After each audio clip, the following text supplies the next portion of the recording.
gente que pasa. Hello, hello. Welcome. Bienvenidos to another episode, otro episodio de Hoy En Día TV. I am your host and producer, Vely Rodriguez. Happy terrific Thursday. Feliz jueves. ¿Cómo están, mi gente? How are y'all doing? I'm going to bring on to the stage my amazing co-host. We have Nadine Barton, actor, entrepreneur, author. And we also have Dr. Sandra Dilly. She is, I believe, getting her audio together and her visual. Let's see. Let's bring them both on. Hi, y'all. Nadine, can you hear me? I can hear you. Yes, ma'am. Hey there, ladies. Can you hear me? We can hear you, but we would love to see your lovely face. Let's see. I don't have the background, but I can definitely get on here. Is that okay? Because last week we went without it because of audio issues, you know. So, yeah. But that background is dope. I love that plant back there, though. It's really nice plant.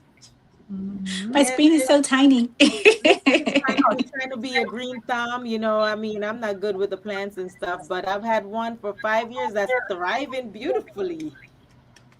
Well, that means you have a green thumb, ma'am. If you have a 5-year plant, that means you have a green thumb. Well, it's one of those nice house plants. I don't know if you've heard about the ZZ plant, but oh my gosh, I love that plant. I'm gonna have to check I've seen those. Yes, it's beautiful. ZZ plant. That sounds like nice and fancy. I'm gonna have to look it up and see. Yes. So my lovelies, I mean, hello. It's been a week, well, Nadine and I, we saw each other less than a week ago. What? Right. See, it's been about a week since we last conversated. So how have you all been? ¿Cómo están? We've been great. Well, I've been great. I don't know about Cece, but you know, I'm blessed. Thank you, Lord. Yes. Muy bien. No complaints. Praise God. It's always a great day to be above ground. And no matter what challenges we have, right, day to day, because there's been a lot, but I'm maintaining a positive attitude. I'm maintaining peace, and I choose joy, right? I love that. That is beautiful. And that's a good way to see it, because it's all about mind over matter, right? It's how do you take any situation that you perceive as negative? What's the positive? What are you learning from it? What are you growing from it, right?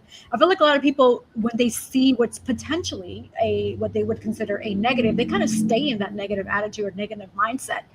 You got to pick yourself out. You got to pick yourself up and say, nope, not today. I'm not going to be here. Not today, right? What are your thoughts about that? Exactly. You always have to use the negative and turn it into a positive. I've known that. I've grown from that. And, you know, just like when you go through a situation, you always have to use your pain to position your purpose, right? So you have to take the good with the bad. Absolutely. It's all about perspective. And if you can have that positive perspective on everything that happens in your life, you're going to be that much better for it. You know, the Word of God tells us that God does not like whiners. He doesn't like complainers. And neither do we when you think about it. You don't like people that whine and complain all the time. So let's just change that perspective.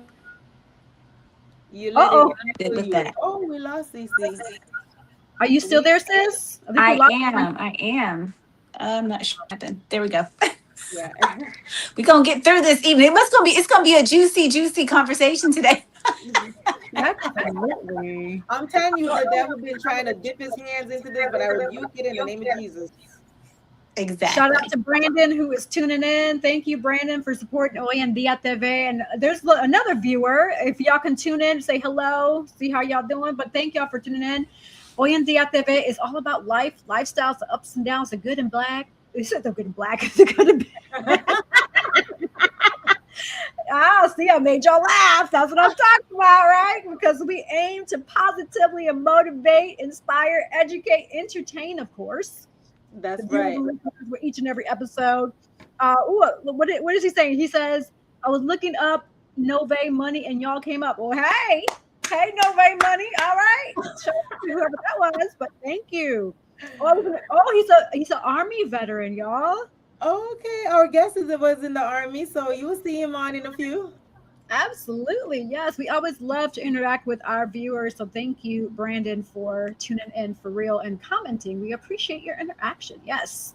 And talking about that, y'all. So, you know, with this whole cyclosporiosis issue happening, I came up with actually a good resolution for the meantime, in case y'all still want to get your fruits and veggies in. And you probably already did this before, but what I started doing is pre-boiling it. And I actually use the help of, AI, of course, but pre-boil your fruits and vegetables for at least 1 to 2 minutes. And what you're going to do versus consuming it thereafter, you're going to re-rinse it with clean water. So if y'all have like filtered water from the refrigerator or something, pour that on there so you can rinse out. Because what happens is, even though the parasite dies by boiling it, that's still going to linger on if you don't pre-rinse it again, right? So pre-rinse, boil, and then rinse a second time, and then that way that parasite is completely is done, is demised, right? And then from there, you can consume it in a clean way because you're flushing it out from that. So just food for thought for y'all who still want to consume fruits and vegetables. You're concerned because you're like, I don't want to get sick. That is a way. I've tried it and it works. So yes. I'm good for now. Thank you. No thanks. Well, I've been using my little handy dandy machine. It's called Tyent. It is not cheap, but it does, really sanitize, so to speak. Like, it's crazy that we use this language when we're talking about food, like sanitizing your food. Like, who would have thought? It blows my mind every single time, right? But it's been doing an amazing job. We've been still eating lots of fruits and veggies over here because it's important, right, to our daily health. And so we've been using that machine, and it's been doing the job, really, cleaning everything. And none of us, thank God, none of us have gotten sick. So it's Well, working. It's maybe, working. well, But I like that boiling. And I mean, it's a little extra work, but for your health and to still consume the foods, the phytonutrients and all the things that we need to, stay healthy. That's a great way to do that. So that's awesome. well, maybe that's why I started having brain fog because I stopped eating my fruits and veggies since this thing. Yeah, I mean, I get it. It's an extra step, but I agree. I mean, for those who want to take the extra step, or like Nadine, take a pause on fruits and veggies. I mean, they sell them pre-frozen, frozen too. So if y'all still want to get the fruits and veggies in, frozen is another way to consider it. But But yeah, listen, remember they said E. coli was in the frozen berries too. So I mean, you can't even trust anything. You can't even trust the frozen fruit. So what are we oh gonna really? do? You Oh can try some of goodness. the canned fruits and canned veggies. I mean, it has a lot of preservatives, but you can rinse, pour out the juice and stuff like that. But there's alternatives, but you got to pray over all your food. I mean, that's really the ultimate way, right? Because the only person that can keep you safe and healed and whole from anything, right, is the Lord Almighty. So, you just got to have that faith and belief in Him. Of course, do your due diligence. Just don't be like, oh, the Lord's going to because He will take care of you. But don't be out here without common sense. Like the tips that we've given you all, you utilize those tips, right, in conjunction with your faith and your belief in God, right? And He will take care of you. Absolutely, That's right. absolutely.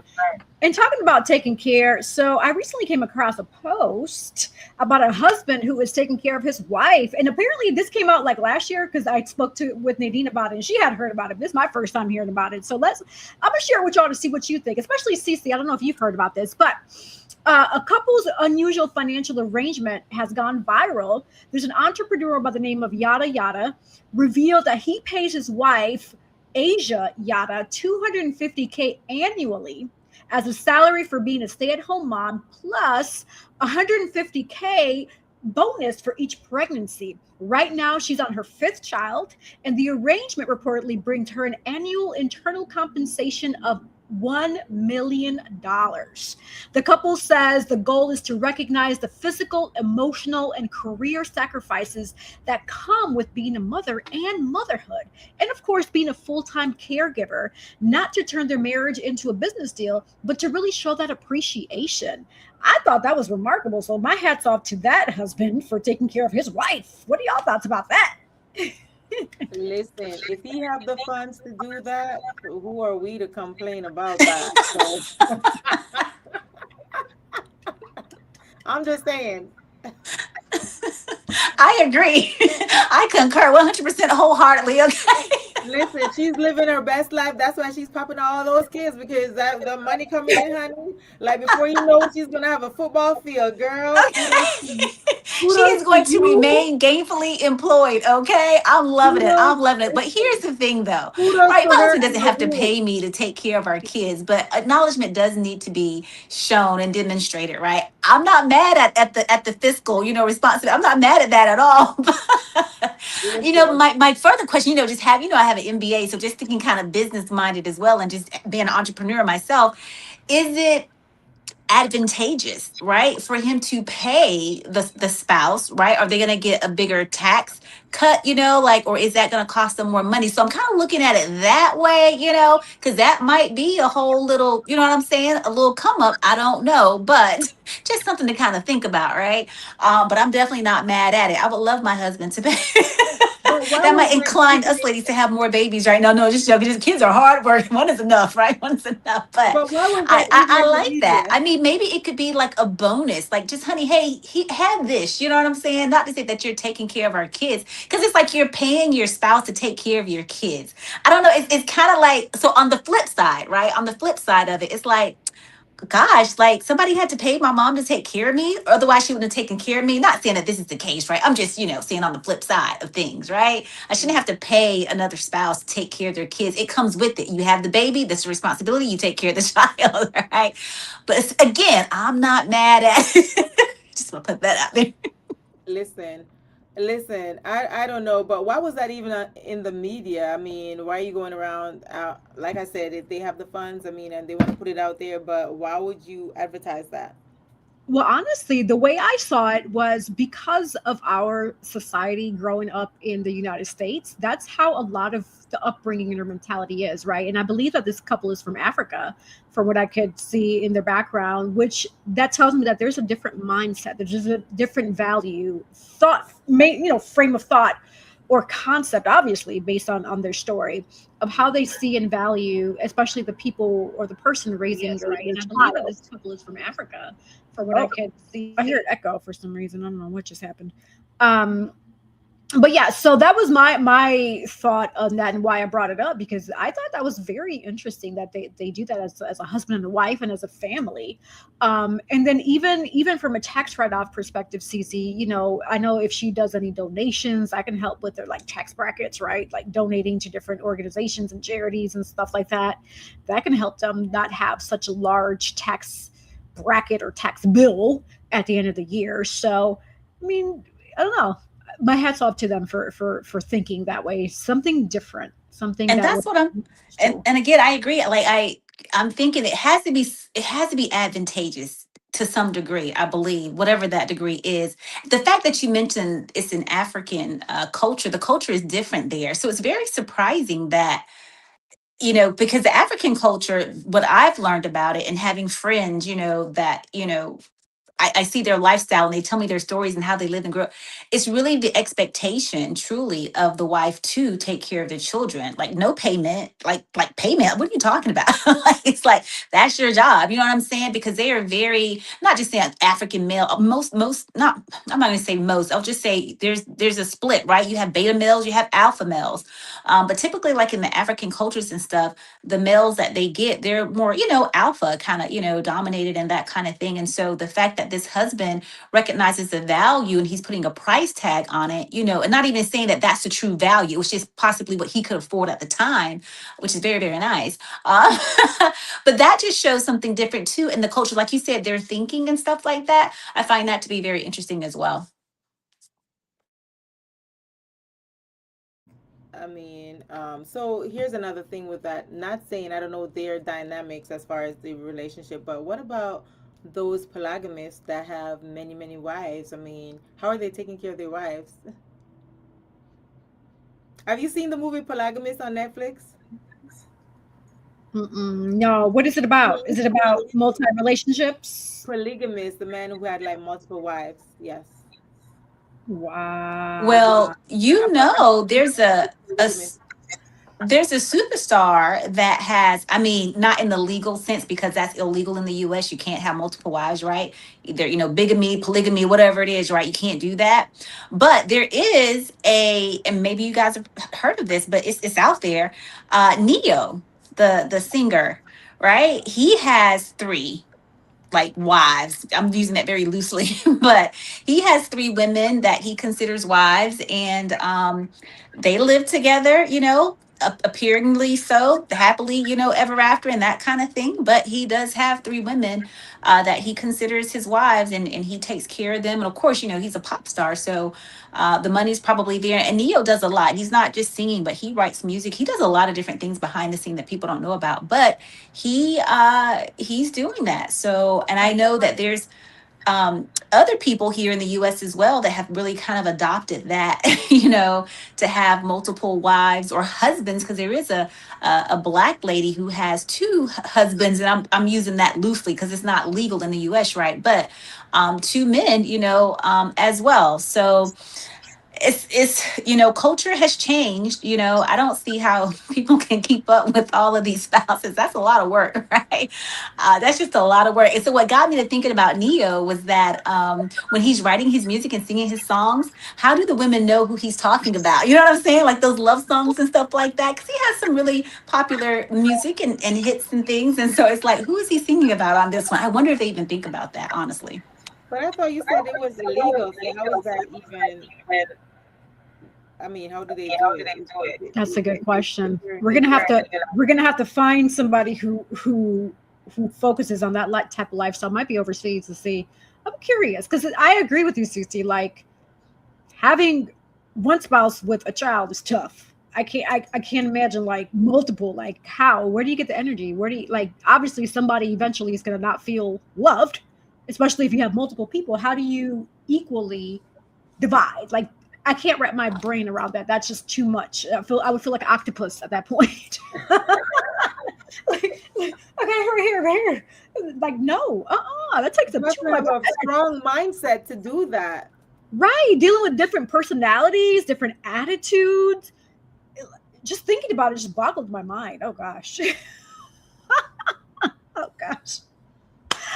Well, on a different note, let's pivot over. Nadine, I know you had a story you wanted to spotlight, and then we'll ask Cece before we bring on our guest shortly. Spotlight your story, my dear. So yeah, yesterday I came across a post that just popped up on my Instagram. I know because, you know, the algorithm be algorithming. Even when you don't ask for the stuff for you to see, it still comes up on your timeline anyway. So this young lady, she I guess is like a bait to get people in, but it started off with, you know, her saying, I don't believe in God, but that's not the gist of the story. She do believe in God, but that's what they started out with. Well, this young lady, she claimed, she said, you know, this is her truth, that when she was younger, she was SA'd and penetrated by her dad, who got her pregnant 4 times, 4 kids, and she had the kids. The dad delivered the kids, and then they took the kids away from her. Like, I mean, it's so heartbreaking and heart-wrenching to watch. Like, and she's definitely the definition of like a survivor. Use your pain to position your purpose. I couldn't believe when I watched it. I mean, I don't know if you've seen it, Cece. I put it in the chat. Yeah, I was able to see it actually, and I could feel her pain, but she was definitely strong. My main thought with that is that when she said her mom knew, that broke my heart. As a mom, you're knowing that your spouse is abusing your child or children, because apparently she had other siblings that were also being affected, and you did nothing to stop it. You're supposed to protect your children, regardless of who it is. If you know something is wrong or not, should not be done to your children, like why? Like my question to the mother, if I had a chance to ever speak with her, is why did you allow this? Why did you not step up as a woman, as a mother, to protect your children? And this young woman had 4 kids with her father, and at 24 her children were taken from her. Why? She didn't get into the weeds about that, but there's just a lot of like but yeah, I had a lot of questions, but nevertheless, the moral of the story is that yes, she pulled out strong because of her strong faith and belief in God. It was definitely heartbreaking.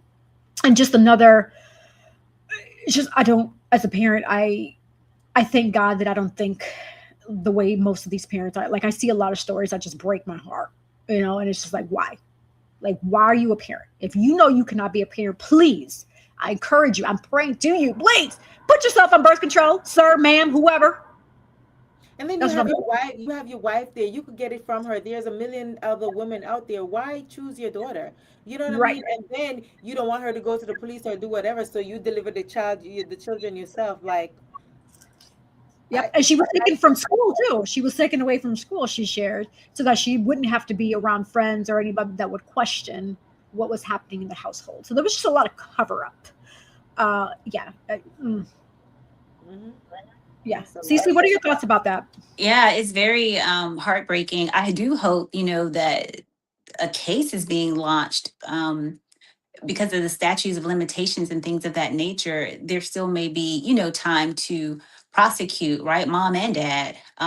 It goes deeper, with me, because I'm thinking like, perhaps, well, there was, of course, the the sexual abuse that was taking place, but perhaps there was physical, definitely emotional. We know that that was definitely taking place, and mental, and so I don't know what the mom story is. It sounds like this was probably an environment that was, not probably, but an environment that was very unhealthy, still may be unhealthy to this day, because we don't know if that the parents are still together or whatever the case may be. But this could have been something that, happened to him, or to, meaning the dad, or to the mom. Like, we just don't know. It's just so much to be told with this. And definitely, I hope that that young lady has sought out therapy, because that's going to take a lot. And even the children, right? With these situations, I've heard of stories like this before, and it's very, very disheartening. But, I would hope that, prosecution would take place, concerning the situation. My heart, my prayers definitely goes out to this family, because this is just, we don't know what we don't know, right? And there's just so much to really kind of uncover and unveil with it. So that lady speaking and giving the testimony, the bravery, right? The courage that it takes to do that. And we just definitely got to keep her in our prayers. Yeah, absolutely. You made some good points, and I'm glad that Nadine brought this story up because it goes to what I say often on the show. Often, the product of someone's environment, right? That the hamster wheel effect. That Cece, you made that point where it's like we don't know what the father was exposed to or the mother was exposed to. That means it's dripping into the children. Now, this children. I mean, thankfully, it sounds like this young woman is healed because she knows she has God in her life, but at what point does that stop? At what point does the leaking into future generations stop, where it's not that toxicity pouring into other family, other individuals, other households, and then making this more catastrophic than what it is, right? So it's just, yeah. Nadine, what are your thoughts about that? Yeah, so like I always say, and like I always post on my page, like people see the glory, but they don't know the story. So you don't know people's lives on social media. You can't judge them. Social media is not a real freaking place anyway. So, I mean, people they see you, they don't, but they don't see your background. A lot of people don't, if they don't know you, they don't know how you're brought up. They don't know how you were raised. They don't know what you've been through in life. So you like leave people on the internet alone, as far as in the aspect of people bullying people and doing a lot of different things, that you don't know their life story and judging people based off of what they see. Right. That's a good point. Absolutely. Yeah. Thank you for bringing that up. Cece, do you have any stories you want to spotlight or chat with us about? Well, just a real life story. We did a blood drive this past week, and it was amazing. With the blood connection out in Cary, we're doing it with the VFW, the Veterans of Foreign Wars, and it was a great success. And typically, sometimes they don't get a good turnout, but a lot of people rogered up. They do give you, or they did, the blood connection. They gave like a $60 gift card. And then we also gave with I Coach and Teach Boxing Empowerment, which is a nonprofit organization that I work with. We gave like a Carolina Ale House. We had like a little cards for free appetizers. So it was really awesome. The people came out. We donated blood. Look, those needles ain't no punk. When I normally get blood at the labs, it's with a butterfly needle, right? Because my veins are just like, ugh, right? So they're tiny. So, but they had the big dogs on board this time. I was like, oh, my veins, my AC. I was like, woohoo, I don't know. I know, yes, you're right. So, but we got her done. And so even if they poke you and they don't get anything, you have you'll still get your money, right? But you have an option to do the other one. So I let them do the other one. I was like, let me get the blood. But I barely made it over the cusp of being able to give blood. I was literally 1 point. And I probably shouldn't have given it anyway, because afterwards, like, it took me like a couple of days to kind of recuperate. And I've always kind of been anemic, so I was right on the cusp, but I really wanted to, try to give blood to help save lives and all of those things. And so it's some new devices that are out there. Instead of them pricking your finger to do like different things to get your blood type and all the other kind of stuff, they have like a little device that they put on your finger, and it just kind of pumps. There's a light that shines underneath it, which was so cool. I had never seen anything like it. And it just shows like the oxygenation and the deoxygenation of your blood and all that kind of stuff. And to let you know whether or not, you can give the blood, by the range and everything. And so that was pretty painless. And but the needle though, the needle, y'all. But it was a good event, a good turnout. I just want to say thank you to I coach and teach boxing empowerment, the Veterans of Foreign Wars, and also the Blood Connection for an amazing blood drive. And for all of the veterans, all of the civilians that came out to support, to give blood to those people that are truly in need. Y'all, our blood banks, they need blood. So if you can give blood and are willing to give blood, do sign up. They do give you some sort of a stipend, right? Just to kind of, just to say thank you, right? But it is a good thing to do. So give blood today, all right? Yeah, so when I was back in the reserve in Miami, working as a corpsman, I was a phlebotomist. I used to draw people's blood, and I've never had anybody passed out. Like, I never missed a vein either. And use those little That is butterfly needles, I'm telling you. But that is I don't like to get my blood drawn. I hate it. I would say when I was younger, I was one of those I used to pass out, but now, or hyperventilate. Like now, as I'm getting older and then after pregnancy, I'm like, okay, fine, stick me. Just can't see it, right? Especially during pregnancy. If for men, especially, y'all obviously have not dealt with pregnancy, right? But I will say this, similar to what Cici was saying, those needles are like you can actually see through the needles. Like that's how big they stick in your vein. And after that, I was like, you know what?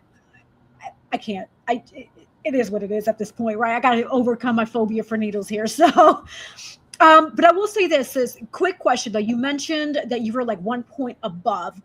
Do you tell us more about the point system and how they determine a good candidate for donating blood compared to not? Like, what is that? How does that look like? In case somebody's listening or watching? Yeah. So I Like, don't know what the range was. Yeah, I don't know what the range was, and I should have got that. I didn't get the range, but there is a very thorough questionnaire that you have to fill out online, and then also there's a paper copy. And on the back of that sheet, it goes through everything. It asks you pretty about every medication known to man, it seems, if you're taking those medications, and then it gives you time frames, right? Some of it may be months, some of it may be weeks, some of it may be days, but it gives you time frames if you're taking certain medications and you can't give blood, right? Because the blood really has to be clean and pure, because the blood that you're donating is typically going to very sick patients, cancer patients, and things of that nature. So the blood really has to be clean. So people that are taking like, hypertension medicine or diabetes medicine or anything like that, sometimes that can interfere. And there's other medications out there too. There was medications that I had never even heard of that I saw on this whole list when they're screening you. So they are very, very thorough. So there, you're in this mobile truck van or whatnot. It's like a little semi, kind of like super cool in there. You have about 4 beds in there. You have a little waiting area. And then you have 2 little rooms where they actually screen you. And so then again, they go on, they ask you questions and all that good stuff. And then, like I said, that little machine, whatever it is, when it's measuring, whatever it's measuring, it's going to let yay or nay, if you're good or not so good. Because we did have to turn some people away because they couldn't be, just because of different medications that they were on and things of that nature, and just the remnants of that being in their systems and things like that. So that blood then goes on to be further tested, right? When it gets to the lab and things of that nature, just to make sure that the patients that's receiving the blood, it's pure, like clean, without any kind of, disease, I should say, as for lack of a better word, in it. So that when the person gets the blood, when they're transfused, that it's really going to help them. And my husband, he has universal blood too. They'll tell you your blood type if you don't know your blood type. I knew my blood type. And I actually tested my kids for their blood type. They did not want me to prick their fingers, but they're little tests that you can do at home. And I have their blood types. And so they'll tell you your blood type. And my husband's universal. And if you're universal, they'll give you extra money because that blood can be used. You know what I'm saying? So my husband has a sweet spot with the blood. And he gave his blood and was like, oh, I'm good to go. She was like, just sit down and rest a little bit. He was like, I'm good. He got up, he left. He was fine. Me, I had to sit for a little bit, kind of get my life together, and then I was okay, right? The cool thing is that you get to eat some really good snacks, right? They tell you, oh, they had candy and they had crackers and they had chips. Like they want you to eat because it takes you a few weeks to start rebuilding those platelets and those blood cells back in your body. That does take some time, and so you can't do any strenuous activity after you give blood and things of that nature. You got to take it a little bit easy and that kind of stuff. You definitely got to hydrate, chug, right? Because you want to begin to build your blood cells back. And after I had given blood on that week, it was on a Saturday. The following day, I was like going to mow my lawn, and I did mow my lawn, but I had to actually sit down because I thought I was going to pass out, and I began to feel heart palpitations. And so that was just in the instructions on the back of the form that could happen. I was doing too much too soon. And that doesn't happen to everybody, but like I said, I was right on the cusp. So yeah, but give blood today, y'all. Give blood. And you can't have low iron either. So I remember Yeah. one time I tried to give blood and I couldn't do it because I had low iron. My iron was low. So they was like, oh, get your iron up first and then you do it. Gotcha. Well, that's good that they do the checks and balances. That's awesome. Mhm. All right. Well, we're going to go ahead and pivot over to our sponsor break. And that way it'll give Nadine a chance to pull up the amazing bio that she's about to read for us to introduce our next special guest that we have here on Hoy En Día TV. So don't go anywhere. We are coming right back. Venimos de nuevo. Quédate ahí. All right. At Cab Zenza, we believe beauty is a ritual, not just a routine.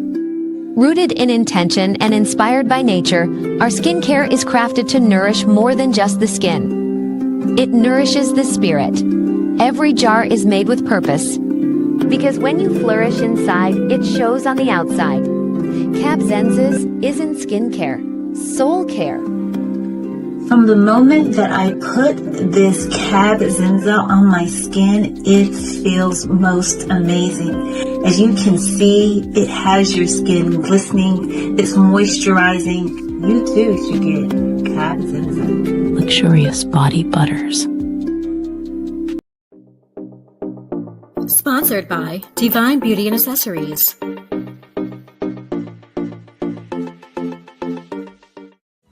Watch Hoy En Día TV, Thursday, 7:30 p.m. Are you looking for the perfect shirt for that special occasion? At Collective Custom Wear, we bring your vision to life. From weddings, family reunions, anniversaries, or casual outing with friends, express yourself with your unique style and leave a memorable mark. Order now. Our custom shirts are designed just for you. A bold builder of people, purpose, and platforms, Girls with Gigs helps high performers and those desiring to achieve more shift mindsets and activate purpose. Whether it's career or leadership development, personal branding, or knowing your worth. In the job market, transformation has never been closer because this is where purpose meets action and dreams become destiny. Book your free consultation today at www.girlswithgigs.com. Yes, big special shout out to our sponsors here at Hoy En Día TV. Yes. So like I always say, your skin is the largest organ in the body. Fun fact, if you didn't know. If you ever have to go on a game show, that it might be a question. There you go. Now you know the answer, right? But you got to make sure to take care of your skin. Keep it hydrated, right? Make sure that it is there because it's taking care of you, it's protecting you. You got to protect it as well. Also, hey, for those who don't know their purpose, it is A-okay because I know someone who can help you find your purpose. So go over and knock and reach out to Girls with Gigs, Inspire for Purpose. And yes, Cece will get you aligned. Nadine will get you nice and hydrated with her lotions, right? And her skincare. And then custom made shirts. I mean, whether it's an anniversary, a birthday, a company party. I mean, here, look, Hoy En Día, we got our Hoy En Día shirts. And by the way, if anybody wants to buy Hoy En Día shirts, they're for sale too. I'm just saying, so you can represent with us, right? Hoy En Día, eh? But anyway, so regardless of what the activity, anniversary, what have you, whatever it is, the event, we have collective custom wear that can get you right. And you got to make sure you look right with your accessories. So go on my website, yesyourodriguez.com, and get you some divine beauty and accessories. Yes. All right. Nadine, spotlight is on you to bring up our special guest. Yes. All right. So on this next episode of Hoy En Día TV, we welcome Raymond the Sarge Bentley, also known as Vely Brack. Excuse me. for an inspiring conversation about service, sacrifice, perseverance, and pursuing new dreams at every stage of life.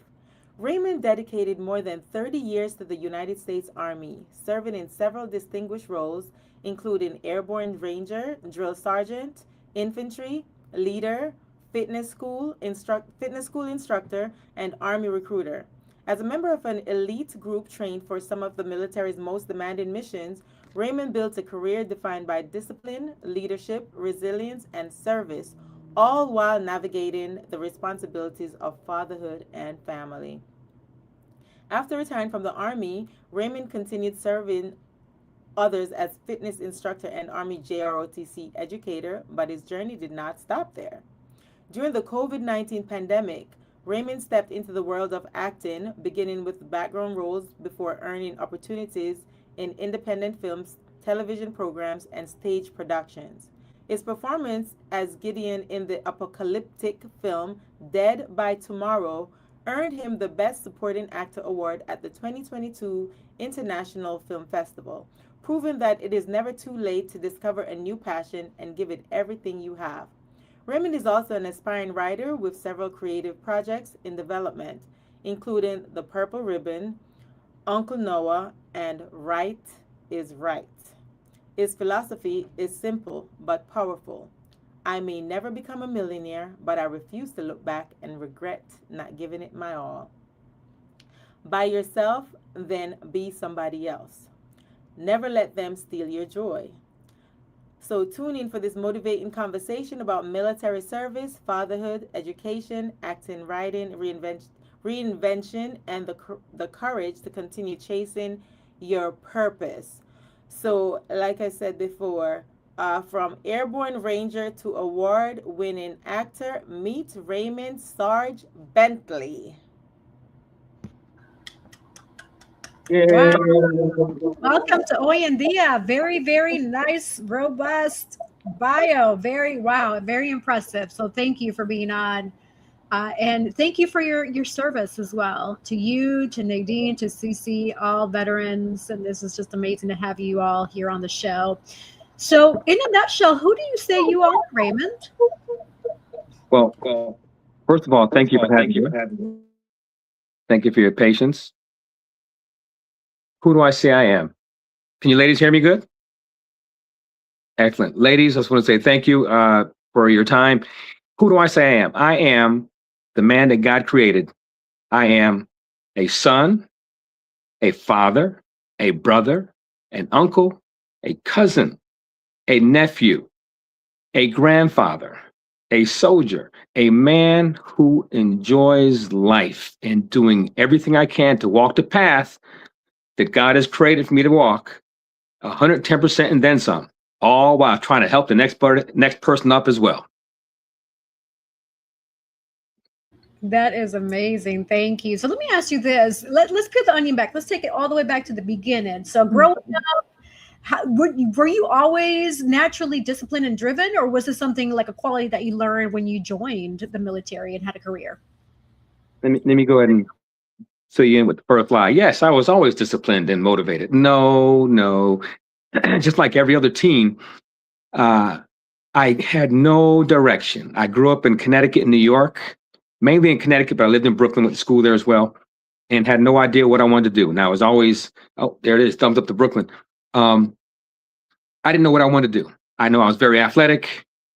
My grades could have been better now that I realize potential, but back then, as a teen, I didn't put much out there. So no, I had no idea what I wanted to do. I just knew I didn't want to work at the supermarket, McDonald's, or Burger King. I tried each of those 1 month each. It was not going to offer me the lifestyle that I wanted to generate. So in my senior year, I joined the Army.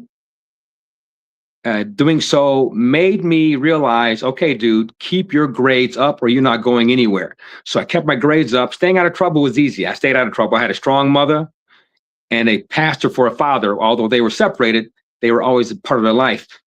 And I played 3 sports while I was in high school that senior year: football, wrestling, and track. So I was in super shape. When I left for the Army, I saw the 4th of July fireworks on the 4th. 5th of July, the recruiter was knocking on my door and I was gone. So no. And just like now, as a high school educator, I see that same pattern for a lot of our young men and women. They don't have an idea of where they want to go. However, it's never too late until we're dead, right? And none of us are dead. So there's always time to get out there and try to rediscover yourself, or to discover yourself right out of high school. Yeah, I like that. Thank you. So what originally inspired you to join the United States Army out of all the different branches that exist? Why the Army? Because the Army can be, from what I hear, because I have, family that's been part of the Army, can be very demanding and tough. Well, I think all the services offer their challenges. The Marines was my first consideration, but every time they sent me some mail information, they spelled my name wrong every time. So I'm like, you know what? I don't want to be a part of that organization. They can't even get my name right. Navy, too much water. All right. I'm a brother from the city. Island brothers love the beach. I'm a city brother. I like the public pool. So I'm not doing the Navy. Air Force just never turned me on. So, and then plus I had two buddies of mine that wrestled and they joined and we were good friends. And so I said, you know what? Yeah, I'm going to go with the Army. And so that was my biggest decision maker. Wrong spelling of the name, too much water. Army just came out to be the top. I love that. Thank you for sharing that. And honestly, a lot of people that have never been a part of the service, regardless of what branch, they seem to have a misconception of just military service, right? So what would you say that misconception be, and how would you explain that to them? Like, to clear the air, like, hey, it's not really what you think it is, right?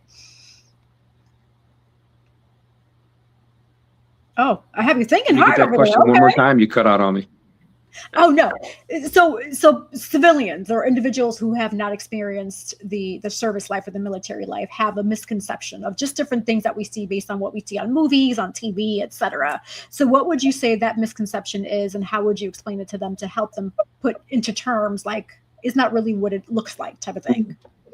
Well, I hear this all the time, and as a recruiter, I heard it even more. I'm not joining the service, but let's talk about the Army. I'm not joining the Army because I don't want to die. Okay, got it. I don't think anybody really wants to die unless, of course, you're suicidal, and I hope they don't, complete that mission. But none of us join the Army to die. All right. And here's what I always tell them. It doesn't matter if you're working at Dunkin' Donuts, the car wash, or working from home. If it's your time to go, you can't stop it. So it doesn't matter what your profession is. Mine, of course, being special operations, there's a high propensity that I could not come home at 100%. Something could have happened. I could get killed, missing, or be maimed. So I didn't put that as a primary focus. And so as long as people understand, you cannot stop what God already has ordained. I don't care who you are. I don't care how much money you have. It doesn't matter what your last name is. It doesn't matter what your profession is. If it is your time to go, it is your time to go. You cannot buy a second more of your life if it's not meant for you to have. So if they can understand that and realize you don't control anything, God allows us to feel that we're in control of things, right? But ultimately He's in control. And if it's your time, it's your time. It doesn't matter what your profession is.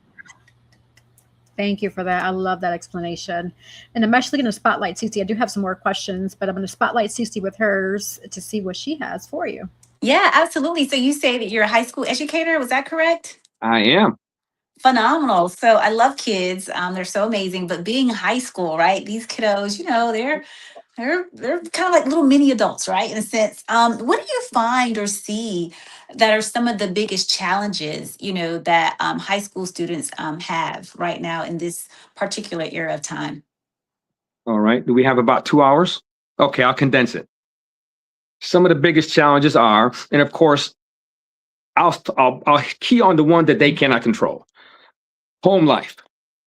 Whether it's mom and dad or dad, or they're in foster care, they can't control home life. So that's understandable. Piece number one. Number two, the biggest thing is a lot of them have no idea who they are, but they want to be what they see on TV or on TikTok or whatever it is. So they don't know who they are because mom and dad still and I'll talk about my high schoolers, mom and dad at the age of 37, 40 or something like that are still wearing throwback jerseys and sagging their pants. So of course you got little Bobby here that's 17 years old doing the same thing. No identity, just want to be like everybody else. So that's another big one. They're copying what they see on the screen. They're mimicking the examples that are set forth in front of them. Another piece is the self-confidence or lack of self-confidence and a lack of self-esteem. These young people are hurting. They're craving individuals that want to show them love in many aspects, spiritually, physically, not in a bad way, of course, and mentally. We need to support them and get them to understand that you are somebody, you are important. You don't need to copycat anybody else. Be who God created you to be. And if you don't know who that is, don't be like that person, you know? And then, of course, the other one, another strong piece out there is the drugs and stuff like that. So being a high school educator is very tough. And I educated at a predominantly Black school, which is where I'm at now, Black and Hispanic. I've been in all white school where I was the only educator in that school for 4 years, only Black educator in that school district from 4 years, from the pre-K up to high school. Had no issues there. But one thing I noticed is the Black school, the dominant Black school, the dominant Hispanic school, and the predominant Caucasian school all had similar issues. The same things that I talked about earlier, whether it's poor housing, lack of knowing who they are or direction, the drug issue. So it doesn't matter what color they are, they all face the same problems. I agree. So how do you, or what are some of your thoughts? I'm pretty sure you thought about it. I'm pretty sure you've had the conversation with other colleagues. Like, what are some ways that educators or, parents, community leaders, friends, family, how can we help to change that, right? How can we better help, right, these high schoolers, right, to be able to live their best life, to be able to know who their identity is and things of that nature? What are some tools? Is there anything that your school does in particular, any programs, any things like that, to be able to help these young students? Yeah. One thing is, and I'm not going to key on this hard, but there needs to be some sort of spiritual connection. Okay. There needs to be some kind of spiritual connection. Okay. And the leader of the home, whether it's the dad or the single mom, excuse me, need to be the ones directing that, leading the way, showing how to lead from the front. Another piece that is strong and that I try to implement in all the school, I was in 4 different schools now. And one thing that I bring in there is history. Because if you don't know history, if you don't understand history in some aspect, you're bound to repeat it. So what I have implemented is in each school, when Black History Month is there, guess what we're doing? We're doing Black History reports. When Hispanic history is up, guess what we're doing? Hispanic history. When women's history is up, we're doing women's history. Veterans Day. So giving them assignments that caused them to have to dig it up. Now, back in our day, we had to look up the encyclopedia. Go ahead and write it down because you can't write in that book or you're going to pay the library, right? These days, they have access to these technology devices so they can look up information quick. And all I ask them to do is give me a heartfelt presentation that you've done the research on, because you need to understand where your Hispanic people came from and the struggles they went through. You need to understand our island people, our Black people, the Asian people. They need to understand that. So if you want these young people to get an understanding of how hard our ancestors worked for you to wear a decent pair of pants, for you to go to a public location for education, and you want to throw it away because you want to buy a $500 pair of Jordans, sag your pants, and get in trouble all day. No, we need to help them with understanding where they came from. Excellent. I appreciate that. Thank you so much. Nadine? Let me get off mute. Sorry. I said that's very deep there. Yes. So still pivoting back on the school. So how do you balance being a JROTC instructor, actor, writer, and family man while staying motivated? I'll tell you what. The motivation piece is realizing that I just woke up. Good Lord woke me up to see another day. That is my joy. It's not a matter of how much money I have, what my last name is. Once I wake up, this is me. I realize I'm breathing. My roof is over my head. Thank you, God. So that's number one. Other than that, the other pieces that make it effective is realizing that all 4 of us on this screen are one day going to retire and sit back on our rocking chairs with our lemonade, hoping that our future generations, our future leaders are out there competently and confidently running this country. So if we do not give them 110% of everything that we have, then we're doing them a injustice which can make everybody in this country suffer. So my motivation is realizing that these young people are going to be, one's going to be where Yassi's sitting right now. One's going to be where you're sitting at, Doctor. One's going to be where you're sitting at, Nadine. One's going to be where I'm at. I want to be able to look off the porch and say, hey, you know what? That young man right there, he was a knucklehead, but you know, he's a chief of police now. That one over there owns his own business. Matter of fact, he owns two. So that's my motivation, because I realize these young folks are going to take over the world. I want some very good thinkers, critical thinkers, common sense thinkers, although common sense is not that common these days. So we need to stop being selfish. It's not all about making money. It's about helping these young people to realize who they are so they can get out there and run this country. So that's my motivation. You know, that's why I do what I do with these young folks. That's amazing. Thank you for that. And going to another topic now. So we understood in your bio that you're also an actor, right? So what inspired you to pursue acting during the COVID pandemic, and when did you realize it was more than just a hobby? Because I know we met, because, you know, I met you on one of the sets that we did, and, you know, it was interesting talking to you about your journey. So tell me about that. Something I always wanted to do. My younger brother did commercials when we were kids, and I had an interest in acting as well. However, I'll give you this sad story. No crying. We were at an audition in New York City, and my brother and I were on set. I think he was 4, so I was 8. And we didn't eat any breakfast that morning. So we rushed from Connecticut to New York, got to the set and all that there. And they're interviewing us. And my little brother, as we were there, we're about 5 minutes into the audition. My mother had already coached us on how to answer questions. You elaborate, you don't just say, what sport do you like, Raymond? Soccer? No, you elaborate. So anyway, we're doing all that, doing it all to the key. My younger brother looked over at me. He tapped me as we're sitting in front of the lights and all that. And he said, I got to throw up, because we didn't eat anything that morning. He was feeling nauseous. Me being the big brother that I am, grabbed my little brother by the hand, walked off the stage, brought him to the bathroom so he could throw up. That was, I think, the end of our acting career. But remember, it ain't over till we're dead, and I'm not dead. So when I retired, I realized, okay, you know what? I can still get out there and do this. It doesn't mean it's going to be easy, and I don't take lightly all the people that have been out there before me and still are out there now.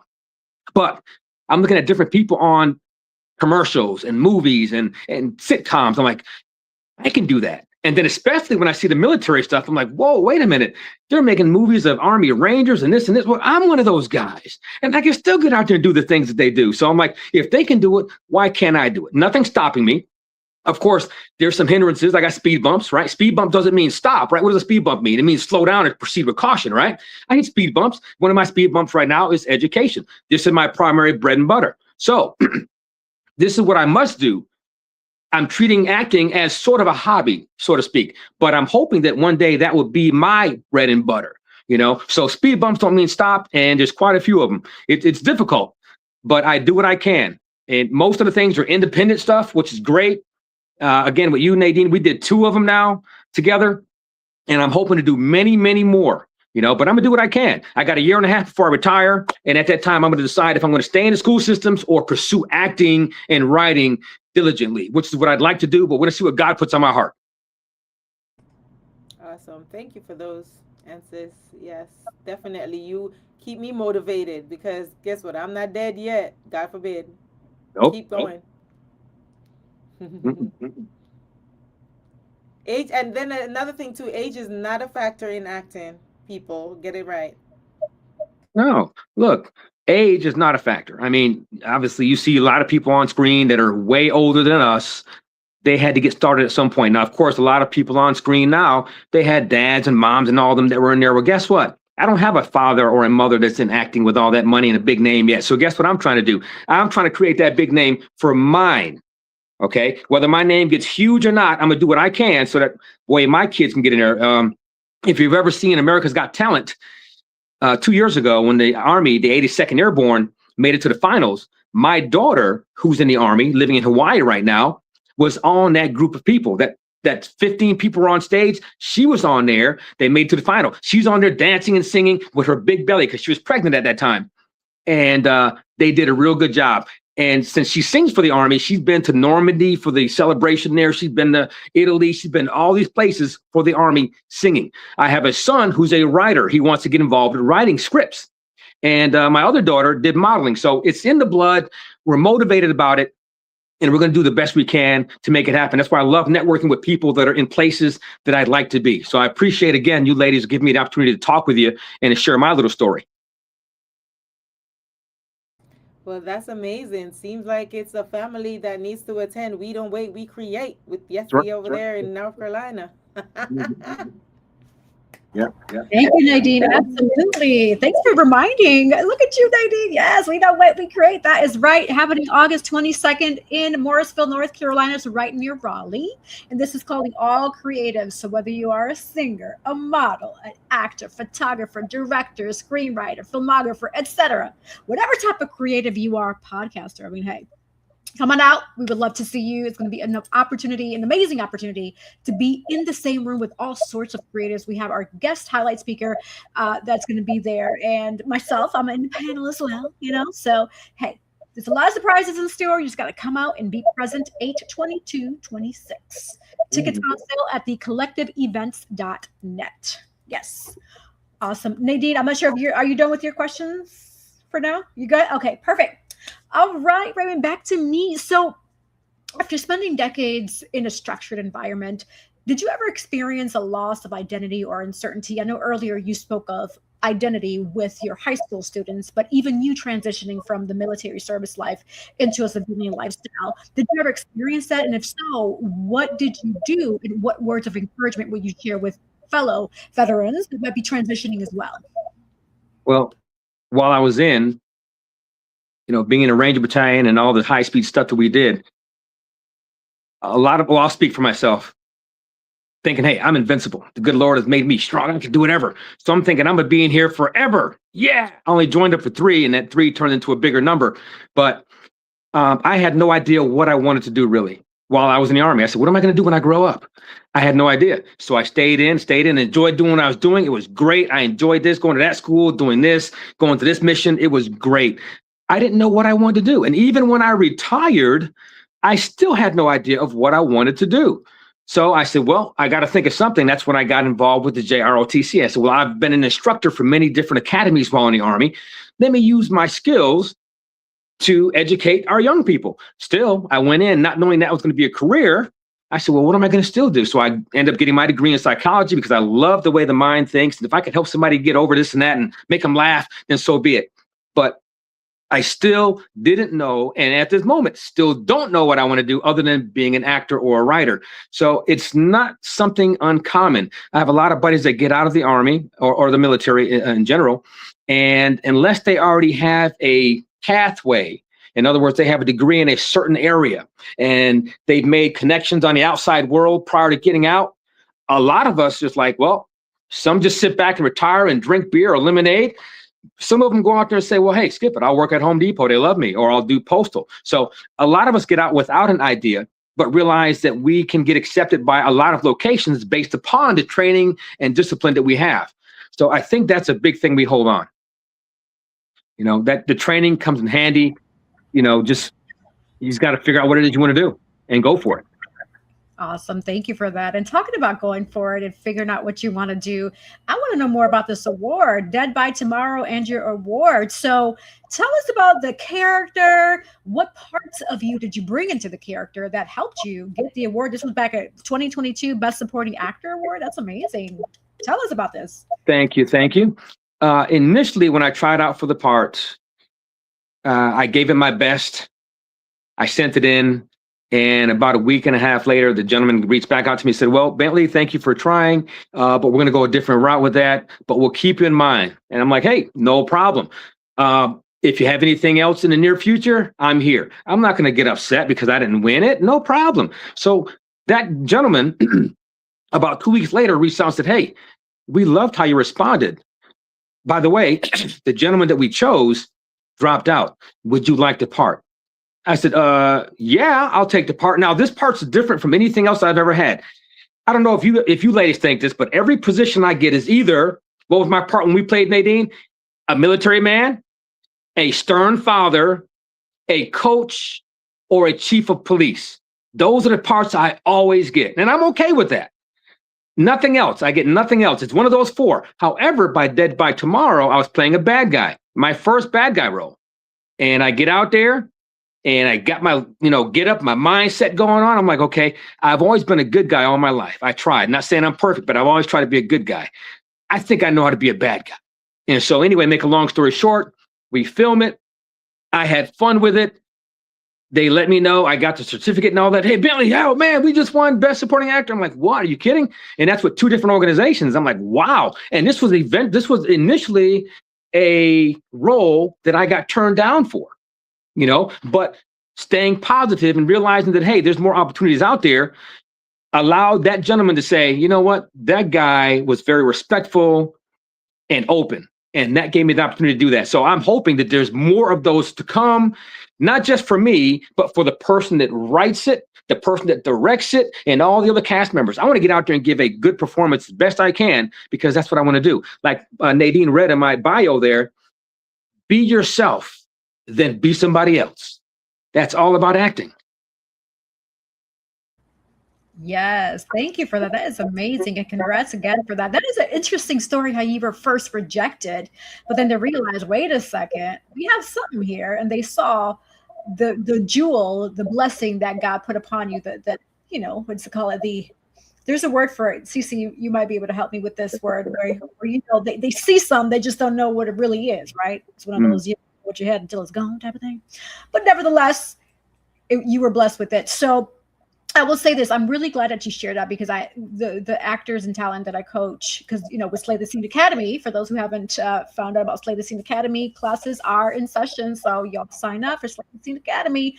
This is for up and coming actors, models, talent, creatives, etc.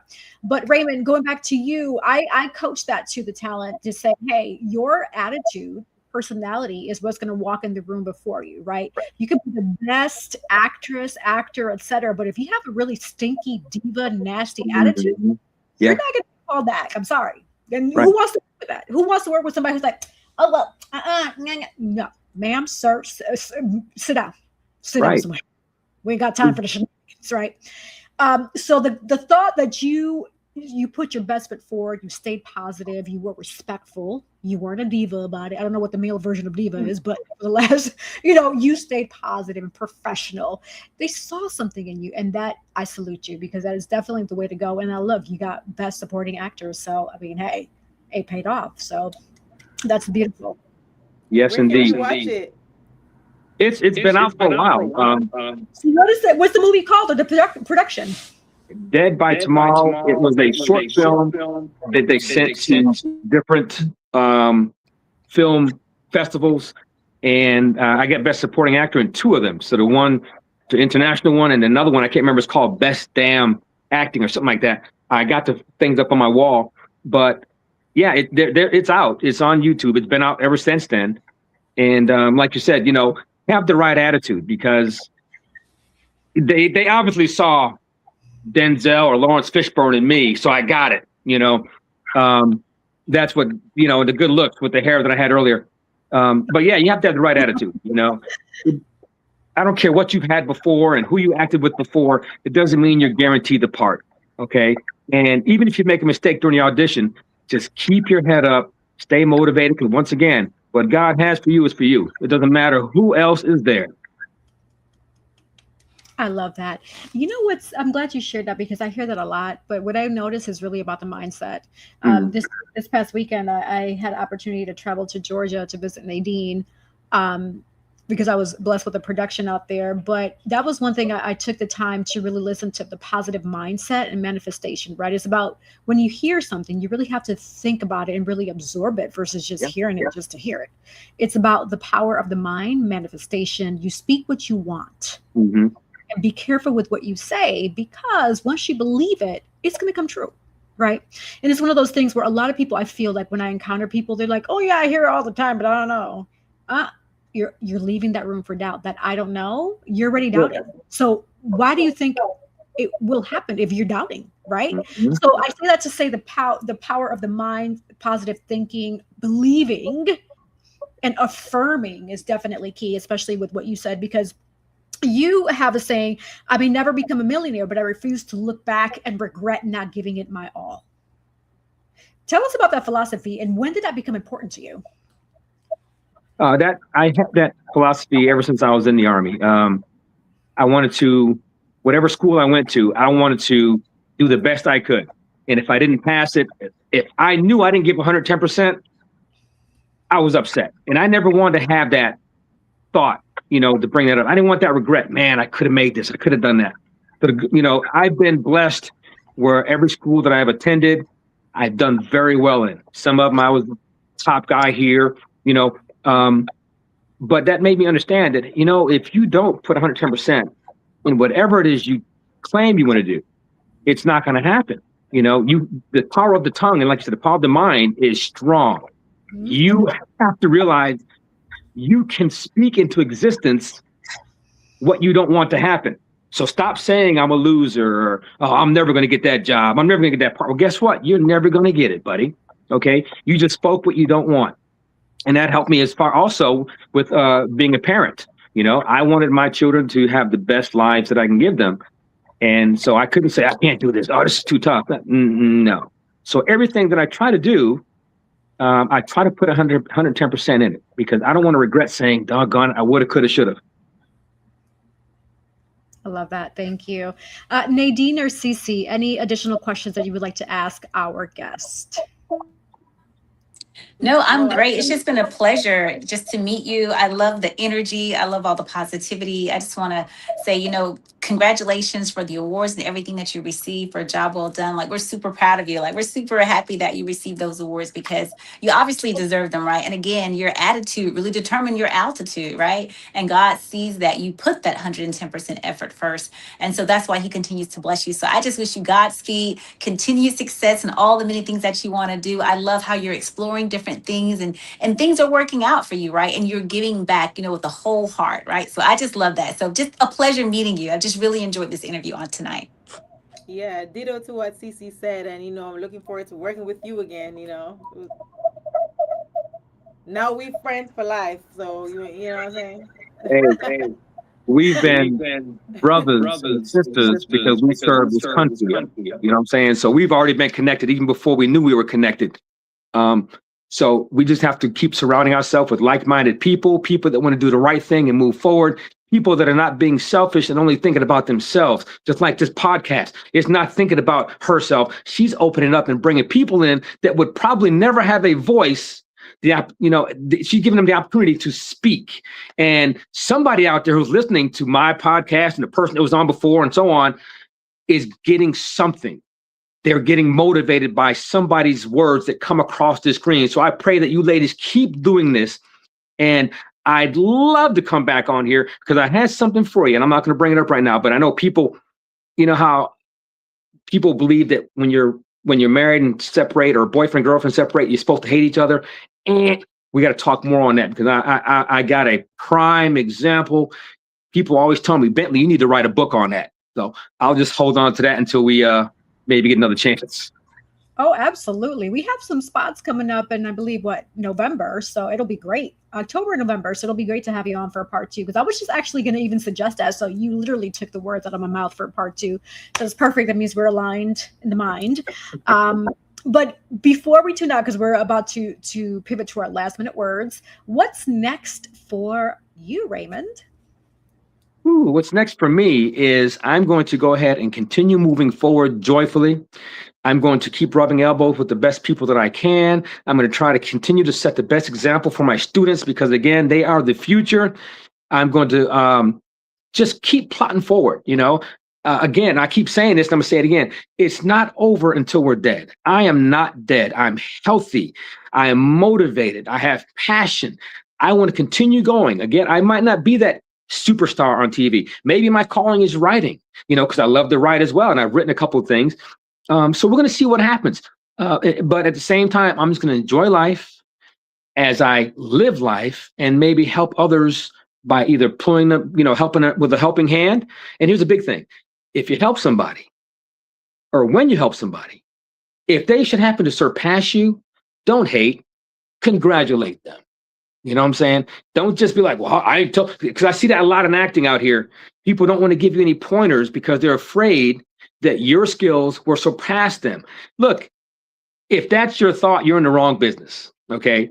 So what's next for me is to continue doing what I'm doing, trying to get better at it, and to continue working and meeting people like yourselves that can maybe give me some pointers on what I can do better to make myself a better person in all areas. That is amazing. What's for you is for you. Oh, absolutely. Yes. And people don't realize the law of karma. I always say that when you do good, good comes back to you. When you do bad, bad comes back to you, right? So always do good. Always treat people the way you want to be treated and see all the blessings that are going to be poured upon you because God sees you doing good, right? So just think about that. So we're going to pivot to the last minute words, and this is an opportunity for you to remind people where to find you, follow you, anything that comes to your heart. If you have a quote you want to say, anything that is in your mind and spirit right now. To get an idea of how that looks, we have Nadine start us off. CC, you'll go second. Raymond, you'll go third, and I'll close out the show. All right. Nadine Barton here. As you see my name on the screen, you can follow me on Facebook. Your same name is on Instagram.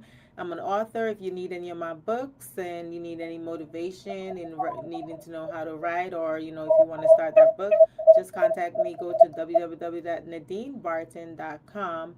And like I always say, every dream has a decision and entry point. So every dream has an entry point to make a decision. So. And another one that I always say, like Raymond was saying, there's a lot of gatekeepers out here. So life is 10% of what happened to you and 90% of how you react to it. I love it. I always love that.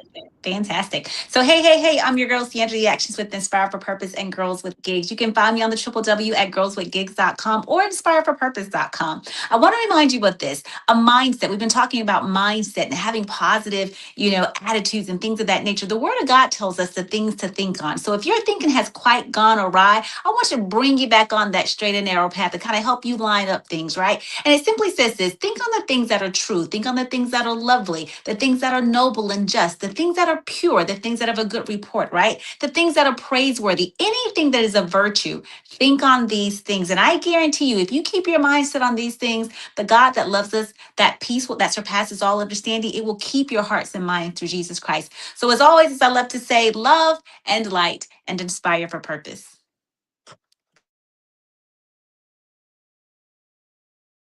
Oh, Raymond, I think you're on mute. Let me unmute you here. There you go. All right. I love the energy. That's amazing. Oh, I am Raymond Bentley, the Sarge. Raymond Bentley on Facebook. Raymond, I think it's Vely Brack on Instagram. My thing is this. Reach out. Hey, I might have something you might want to hear. This is me all the day. I'm energy all day long. I'm joyful. I'm happy. Now, it doesn't mean I'm walking around all day smiling and giggling and all, but I am very motivated because I'm alive and I have an opportunity to continue doing things that I want to do in life. Some of the things I tell my kids, even my students, is this. Excuse me.